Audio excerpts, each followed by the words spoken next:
आज मैं आपको अलजेब्रिक की क्वाड्रेटिक फार्मूला के बारे में बताऊंगी।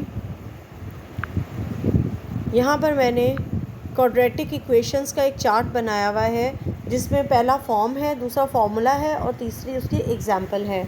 सबसे पहले मैं आपको फॉर्म बता देती हूँ। इसकी फॉर्म होती है जिसमें इसमें कांस्टेंट आता है जिसको हम कोएफिशिएंट कहते हैं क्योंकि इसके साथ वेरिएबल मल्टीप्लाई हो रहा है।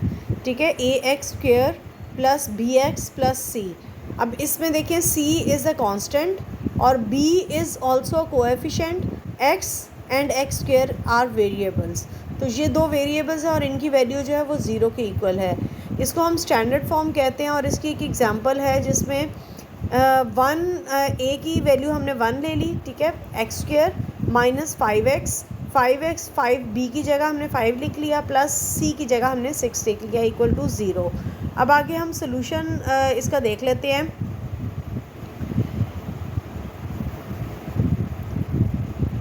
Equals minus b plus minus √b² minus 4ac।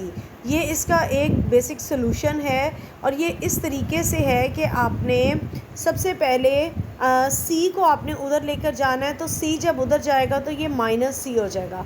ठीक है, जब माइनस c हुआ तो a और b आपने दूसरी साइड पर लेके जाना है। इसी तरह माइनस b दूसरी साइड पे जाके माइनस b हो जाएगा और plus minus √b² minus 4ac over 2a। इसका जो है ये हमने इस फॉर्मूला ऐसे इसका सॉल्व करना है।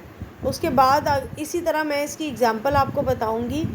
इस फॉर्मूले के अंदर आप ये वैल्यूज़ लगा देंगे और फिर इसका सोल्यूशन आ जाएगा। जैसे x is equal to 5 plus 5 जो है वो b माइनस b की जगह 5 आ जाएगा प्लस माइनस √b² की जगह 25 आएगा क्योंकि 5 का स्क्वायर 25 होता है। इसी तरह माइनस 24। अब ये माइनस 24 इस तरीके से कि 4 जो है वो फॉर्मूले का 4 है और a की जो भी वैल्यू और c की जो भी वैल्यू है वो आपस में मल्टीप्लाई होंगी तो ये बेसिकली 24 हो जाएगा। और ओवर इनको हम 2 से डिवाइड करेंगे क्योंकि यहाँ पर 2a है और a की वैल्यू 1 है। तो ये हमारे पास जो आंसर आएगा वो 3 आंसर आएगा। तो आई होप आप लोगों को इसकी समझ आई होगी।